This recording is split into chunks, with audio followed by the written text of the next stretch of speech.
세상은 곱고 아리따운 사람들이 있어요. 반면에 평생토록 예쁘다는 소리 한 번도 듣지 못하고 산 사람도 있어요.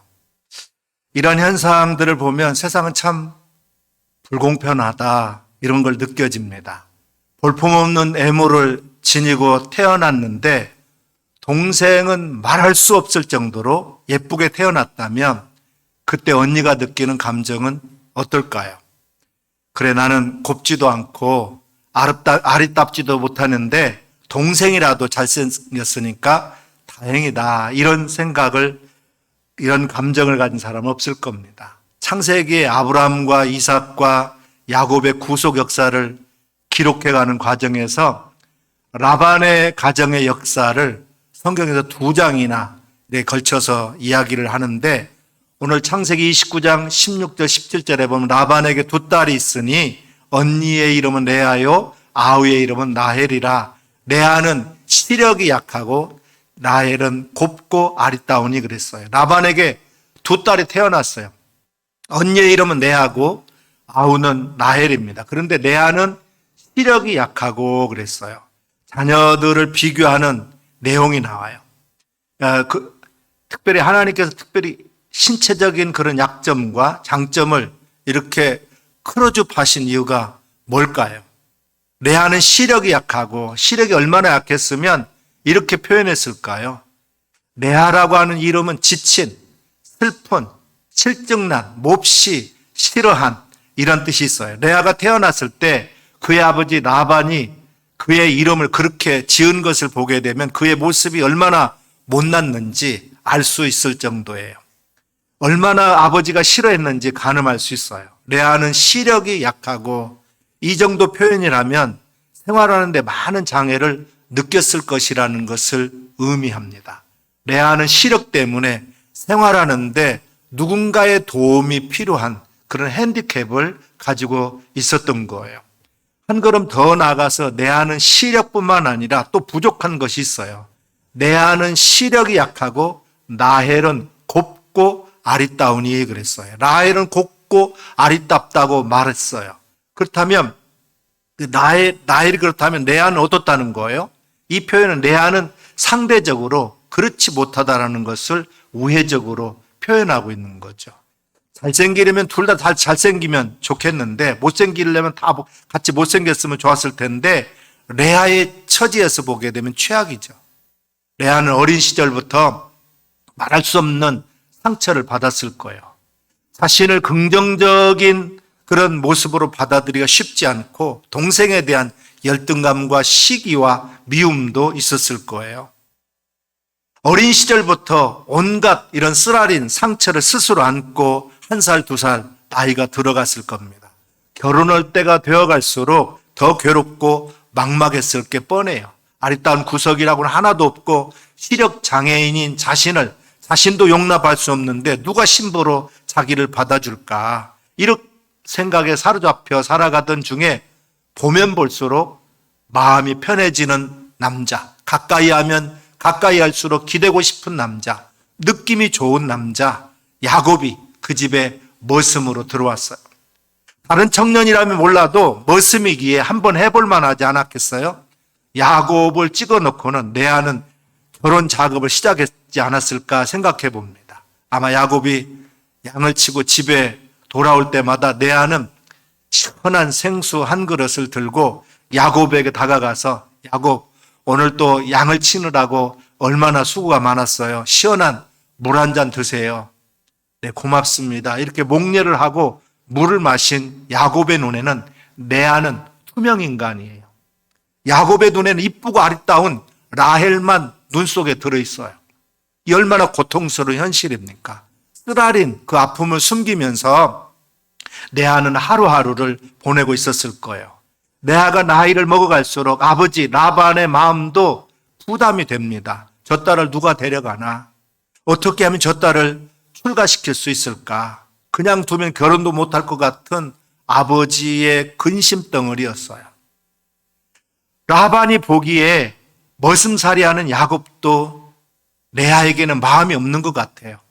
야곱이 라헬을 사랑하고 있는 듯 보입니다. 그래서 라반은 어느 날 야곱에게 물었어. 야곱, 자네 라헬을 사랑하는가? 네, 그렇습니다. 그럼 라헬과 결혼하고 싶은가? 네, 두말하면 잔소리죠. 그래, 그럼 7년 동안 머슴을 살아주면 내가 그 품삯으로 라헬을 자네 아내로 주겠네. 내 삼촌 죽도록 충성하겠습니다. 그럼 열심히 일하게. 이 순간 라반의 머릿속에는 무슨 계산을 하고 있었을까요? 아마 7년 지나봐라 내가 라헬을 줄 것 같으냐 하는 생각을 했을 가능성이 커요. 왜냐하면 라반이 야곱보다도 더 욕심 많고 또 속이는 끼가 탁월했기 때문에 그런 거예요. 야곱은 라헬을 연애함으로써 낮에는 더위를 무릅쓰고 밤에는 추위를 당하면서도 7년을 하루같이 보냈어요. 7년이 다 찼어요. 이제 야곱이 라헬과 결혼할 날만 다가왔습니다. 이스라엘은 결혼식을 낮에 하는 게 아니라 밤에 해요. 낮에는 덥기 때문에 그렇습니다. 야곱은 신랑으로서 단장하고 마당에서 신부 입장을 기다리고 있어요. 아무리 기다려도 신부가 입장하지 않습니다. 시간이 많이 지나서 밤이 깊어지고 있었어요. 깊은 밤 라반은 기다리고 있는 신랑 야곱에게 말합니다. 자네와 나 사이에 결혼식이 무슨 큰 의미가 있겠는가? 신혼 첫날 밤을 보내는 것으로 결혼식을 대처하는 것이 어떻겠는가? 네, 그거 좋은 생각입니다. 그럼 어서 첫날 밤을 지낼 신혼방에 들어가게. 네, 그렇게 하겠습니다. 하고 야곱은 설레는 마음으로 라헬과 첫날 밤을 보낼 방으로 들어갔어요. 등불을 켜놓고 아무리 기다려도 이제 라헬이 입장하지 않아요. 졸음 때문에 이 눈꺼풀이 내려오기 시작합니다. 밖에서 라반의 소리가 들려요. 뭐야, 이 사람 야곱 그렇게 불을 환히 켜놓고 있으면 신부가 들어가기 얼마나 힘들겠는가? 불을 끄고 기다리게나. 네, 그렇게 하겠습니다. 불을 끈 상태에서 야곱은 기다리고 있어요. 밖에서는 라헬이 들어가려고 대기하고 있는데 라반이 갑자기 라헬에게 말합니다. 라헬아, 너는 저기 가 있거라. 왜요? 저기 가라니까? 아니에요. 이유는 물을 것 없다. 그러니 라반은 레아에게 말합니다. 레아야, 네가 들어가라. 아버지 그래도 돼요? 괜찮으니까 네가 들어가라. 이러면 안 되는데 하면서 발은 이미 야곱이 있는 방으로 들어가고 있는 거예요. 방문이 열리고 신부가 들어오는 걸 느낀 야곱은 등불을 켜러 갑니다. 레아는 등불을 켜러 가는 야곱의 손을 사로잡고 이불 속으로 들어가 버렸어요. 야곱은 신부의 얼굴을 보고 싶어 가서 노래가 봤지만 레아는 이불 속으로 얼굴을 가리고 야곱의 품속으로 들어가고 맙니다. 이렇게 해서 신부가 뒤바뀌기가 성공한 거예요. 라반 레아를 결혼시키기 위해서 야곱을 이렇게 감쪽같이 속인 겁니다. 야곱은 속은 줄도 모르고 신혼 첫날 밤을 레아와 함께 보내고 아침 일찍 일어났어요. 꿈에도 그리던 라헬의 얼굴을 보고 싶었어요. 눈을 뜨자마자 신부 얼굴을 보면서 자기야 까꿍 했는데 이제 신부 얼굴을 보는 순간 충격을 받아버린 거예요. 아니 당신 내 아닙니까? 버럭 화를 내고는 야곱은 라반에게 쫓아갔어요. 삼촌 어떻게 이렇게 나를 속일 수 있습니까? 야곱, 자네가 내 입장에 한 번만 바꿔놓고 생각해보게. 자네에게 두 딸이 있다고 생각해보게나. 첫째 딸은 매우 거시기하고 둘째 딸은 멋시기하다고 해서 첫째 딸을 앞세워서 둘째 딸을 출가시키겠는가. 야곱이 라반의 말을 듣고 보니까 일리는 있어요. 하지만 야곱이 이제 분이 풀리지 않음을 보고 라반이 이제 수습 방안을 내놓습니다. 여보게, 야곱, 자네가 꼭 라헬과 결혼해야 되겠는가? 저는 꼭 라헬하고 결혼해야겠습니다. 그럼 앞으로 7년만 더 우리 집에서 머슴을 살아줄 수 있겠는가? 그렇게 하겠다고 약속해 준다면 내가 라헬을 7일 뒤에 자네에게 주겠네. 네, 그렇게 하겠습니다. 꽤 많은 라반은 이렇게 해가지고 라헬을 사랑하는 야곱에게 레아까지 끼워가지고 이제 출가시켰던 거예요. 결과적으로 레아는 아버지가 속임수를 써서 출가시켰던 거죠. 이렇게 시집간 레아의 결혼 생활은 얼마나 험준한 가시밭길이었을까 짐작이 가요. 남편의 마음속에 레아가 들어갈 그런 공간이 없어요. 자신이 사랑하는 사람 야곱과 마침내 결혼했지만 시작하자마자 거부당하는 마음이 얼마나 아플까요? 남편의 마음을 가득 채우고 있는 여인은 다름 아닌 동생 라헬이었어요. 이것이 레아의 아픔과 고통의 이막이에요. 레아는 한이 서린 여인이 됩니다. 그녀는 태어나는 순간부터 시력 장애인이었고 곱지도 아름답지도 못했어요. 그런데 결혼해서 레아는 거의 남편의 사랑을 받지 못합니다. 그런데 그녀의 동생 라헬은 곱고 아리따웠어요. 어린 시절부터 가족들의 사랑을 동생이 다 독차지했을 것이 분명해요. 그리고 결혼한 후에도 남편의 사랑은 라헬이 다 독차지합니다. 레아는 동생 라헬처럼 남편 야곱의 마음을 사로잡을 수 있는 그런 매력이 그에게 없었어요. 레아는 남편에게도 사랑 한번 제대로 받아본 적이 없는 투명 인간이었어요. 집에서 사랑받지 못한 강아지는 밖에 나가도 사랑받지 못한다는 옛말이 있듯이 누구도 레아를 주목하지 않았을 거고 관심을 두지도 않았던 거예요. 사랑받지 못한 한을 품고 살아가는 그 여인을 정말 사랑하는 분이 계셨습니다. 누구도 관심 갖지 않을 때 레아에게 관심을 갖는 분이 계셨어요.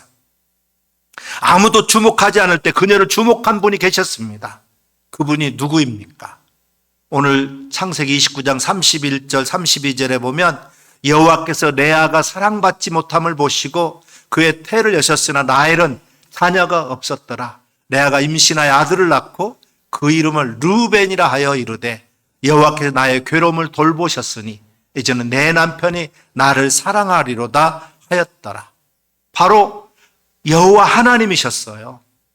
하나님은 라헬보다도 레아에게 더 관심을 가졌어요.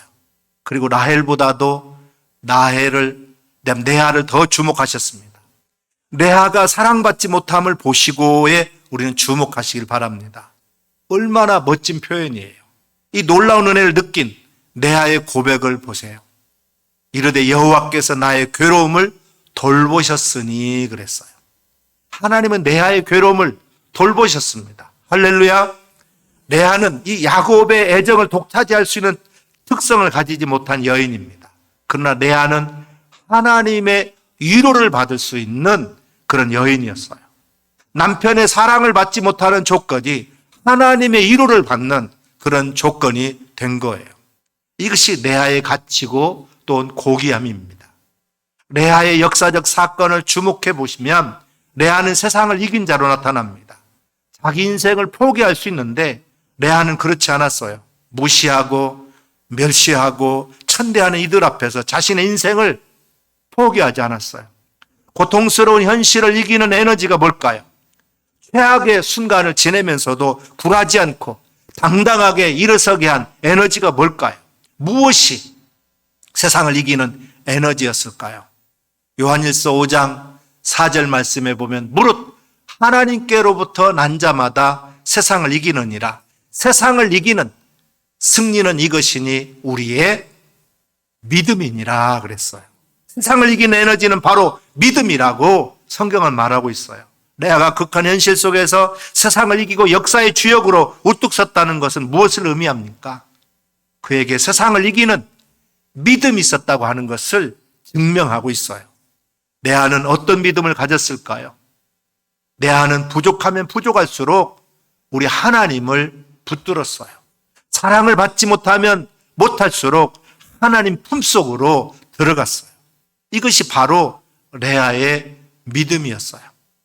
레아의 신앙 고백을 우리식으로 표현하면 이럴 거예요. 하나님, 누구도 나에게 관심을 갖지 않아요. 누구도 나에게 주목하지 않아요. 하나님마저 나를 외면하면 나는 설 자리가 없어요. 하나님, 나는 눈이 없어요. 내 눈은 하나님입니다. 하나님, 나는 아름답지 못합니다. 나의 아름다운 오직 하나님뿐입니다. 하나님, 나는 남편이 없어요. 나의 진정한 남편은 하나님입니다. 레아는 부족하면 부족할수록 하나님을 더욱더 붙잡았던 거예요. 사람들이 외면하면 외면할수록 그는 하나님 품으로 더 들어갔던 거예요. 이것이 바로 레아로 하여금 세상을 이기는 그런 믿음이 되었던 것입니다. 그 레아의 가슴에 서린 사랑받지 못한 한이 그의 입술을 통해서 부르짖음으로 나타납니다. 하나님, 나는 사랑받지 못하는 여인이랍니다. 나도 남들처럼 사랑 한번 받고 싶어요. 오직 그가 부르짖는 기도 제목은 이 한 가지였어요. 아무리 부르짖어도 그 소리가 허공을 울리는 것처럼 느낄지라도 그녀는 기도를 포기하지 않았습니다. 어떻게 보면 부르짖기라도 해야 쌓였던 그 마음의 응어리가 풀릴 것 같았어요. 그 부르짖음을 하나님이 안 들어주는 것 같이 느껴질 때도 많았을 겁니다. 내가 이렇게 부르짖는 것이 무슨 의미가 있을까? 자신의 부르짖음에 대해서 회의를 느꼈을 때도 한두 번이 아니었을 거예요. 그렇게 부르짖으면서 보냈던 세월이 얼마가 흘렀을까요? 한이 서린 이 여인의 부르짖음을 하나님께서 외면할 리가 없어요. 성경은 이렇게 말합니다. 창세기 29장 33절에 그가 다시 임신하여 아들을 낳고 이르되 여호와께서 내가 사랑받지 못함을 들으셨으므로 내게 이 아들을 주셨도다 하고 그의 이름을 시므온이라 하였으며 그랬어요. 하나님은 레아의 신음소리를 들으셨습니다. 여호와께서 내가 사랑받지 못함을 들으셨으므로 그랬어요. 하나님은 아무도 주목하지 않는 레아를 주목하셨습니다. 그 이유는 레아가 자신의 부족한 것을 절망의 재료로 삼아서 낙심하지 않고 기도의 제목으로 바꿨기 때문에 그런 거예요. 부르짖음이 있기에 하나님이 들을 수 있는 거 아닙니까? 들으셨으므로라는 말. 레아가 하나님 앞에 부르짖었기 때문에 들으셨고라고 하는 말을 우리가 할 수 있어요. 하나님은 우리가 부르짖을 때 어떻게 응답하십니까? 에베소서 3장 20절 말씀에 보면 우리 가운데 역사하는 능력대로 우리가 구하거나 생각하는 모든 것에 더 넘치도록 능히 하실 이에게 그랬어요. 구하는 것이나 생각하는 모든 것을 넘치도록 능히 하십니다. 이 약속대로 하나님은 레아의 부르짖음에 어떻게 응답하셨습니까? 33절에서 35절에 보면 그가 다시 임신하여 아들을 낳고 이르되 여호와께서 내게 사랑받지 못함을 들으셨으므로 내게 이 아들도 주셨다 하고 그의 이름을 시므온이라 하였으며 그가 또 임신하여 아들을 낳고 이르되 내가 그에게 새 아들을 낳았으니 내 남편이 지금부터 나와 연합하리로다 하고 그의 이름을 네이라 하였으며 그가 또 임신하여 아들을 낳고 이르되 내가 이제는 여호와를 찬송하리로다 하고 이로 말미암아 그가 그의 이름을 유다라 하였고 그의 출산이 멈추었더라 그랬어요. 그 레아의 부르짖음에 응답이 싹이 났습니다. 그 싹은 바로 시므온과 레이와 그리고 유다가 태어난 거예요. 유다를 낳고 레아는 이렇게 고백합니다. 내가 이제는 여호와를 찬송하리로다.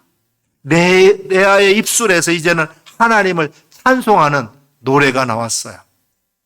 찬송에는 세 가지 힘이 있습니다. 위로 올라가는 upgoing power, 또 속으로 파고드는 ingoing power, 또 밖으로 뻗어나가는 outgoing power라는 힘이 있어요. 찬송으로 우리를 위로 하나님께 끌어올리고 또 우리 안으로 회개와 기쁨과 평화와 능력으로 가득 채우고 이 세상의 어두움을 밖으로 쫓아내는 그런 힘이 생기게 되는 거예요. 하나님은 레아의 기도보다 더 넘치도록 능하게 하셨습니다. 레이라는 싹이 모세라는 줄기에서 나옵니다. 모세는 애굽에서 종살이하던 이스라엘 백성을 출애굽시켜요. 이 얼마나 놀라운 기도의 열매입니까? 모세가 이스라엘 백성을 구해서 출애굽할 때 레아는 낙원에 있었을 거예요. 오메 이 연약한 여종의 기도를 통해서 이렇게 놀라운 일을 행하시다니 하나님 감사합니다 그랬을 겁니다. 이뿐 아니에요. 레이에게서 아론이라고 하는 줄기가 나옵니다. 그리고 그 줄기가 바로 대제사장의 반열을 이어가요. 한 걸음 더 나아가서 응답의 싹 중에 유다가 있습니다. 그 유다에게서 나온 줄기들은 다윗, 솔로몬, 르호보암 이렇게 왕, 예수 그리스도께서 그 혈맥을 타고 오셔서 하나님 나라가 이 땅에 임하게 된 줄로 믿습니다. 라반의 두 딸, 즉 레아와 라헬 중에 누가 주연이고 누가 엑스트라입니까? 구속 역사를 이어가는 주연은 누구입니까? 바로 레아예요. 하나님은 레아를 주목하셨습니다. 그리고 아무도 관심 갖지 않는 레아에게 하나님은 놀라운 관심을 가졌어요.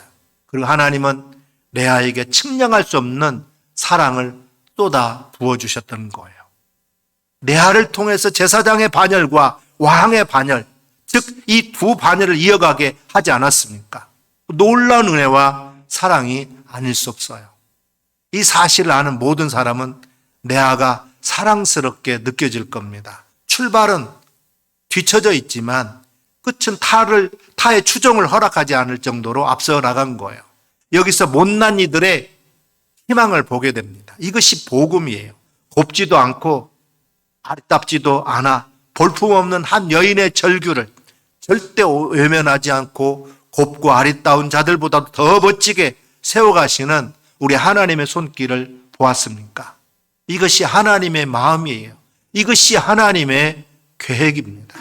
고린도전서 12장 22절에서 23절에 보면 그뿐 아니라 더 약하게 보이는 몸의 지체가 도리어 요긴하고 우리 몸에 덜 귀히 여기는 그것들을 더욱 귀한 것들로 입혀주며 우리 아름답지 못한 지체는 더욱더 아름다움을 얻느니라 그랬어요. 복음은 약하게 보이는 사람을 더욱더 요긴하게 쓰신다고 말합니다. 바로 레아를 그렇게 쓰셨어요. 복음은 귀하게 여기지 않는 사람을 더욱더 귀한 것들로 입혀준다고 말하고 있습니다. 복음대로 하나님은 레아에게 이렇게 행하셨어요. 복음은 또 아름답지 못한 사람을 더욱더 아름다운 것으로 입혀주시겠다 그렇게 말씀했어요. 복음대로 하나님은 레아에게 행하셨습니다. 성경은 이렇게 말해요. 이것이 복음이라고. 이것은 유대인이나 헬라인에게나 차별이 없다라고. 주의 이름을 부르는 모든 자에게 부유하다고 말씀하고 있어요. 로마서 10장 12절 말씀에 보면 유대인이나 헬라인이나 차별이 없습니다. 한 분이신 주께서 모든 사람의 주가 되사 그를 부르는 모든 사람에게 부여하시도다 그랬어요. 레아의 눈물을 보신 하나님이 나의 눈물을 보시지 않겠습니까? 레아의 쓰라린 마음을 아시는 주님이 오늘 내 마음도 알아주시지 않겠습니까? 마음의 한이 입술을 통해서 신음으로 하나님의 귀에 들려질 때 귀 기울이시는 하나님이 나의 신음에도 귀를 기울여 주지 않겠습니까? 사랑받지 못한 서러움이 부르짖음을 통해 들려질 때 못 견디고 더 주지 않고는 견디지 못하시는 하나님이 나의 부르짖음에도 동일하게 응답해 주시지 않겠습니까? 우리는 하나님께 무엇과도 바꿀 수 없는 최상급의 사람이에요. 비교하며 비교급으로 사는 인생은 우리로 억압 감정에 빠져서 우울한 병든 삶을 살게 합니다. 그러나 최상급으로 사는 인생은 우리 삶을 기쁨과 감사의 삶으로 만들어줘요. 최상급으로 산다라는 것은 하나님 앞에 나의 고귀한 가치를 발견하는 것입니다. 레아는 동생 라헬을 미워하는 감정에 지배되기보다는 하나님께서 레아의 억압된 감정의 고통을 분명하게 살피시고 자유하도록 긍휼을 베풀어 주셨어요. 부르짖어 기도하는 사람이 되게 하셨습니다. 레아에게 관심을 가지고 주목하시며 치유하시고 회복해 가시는 하나님의 손길을 보면서 오늘 나를 치유하시고 회복해 가시는 그분의 손길이 보입니다.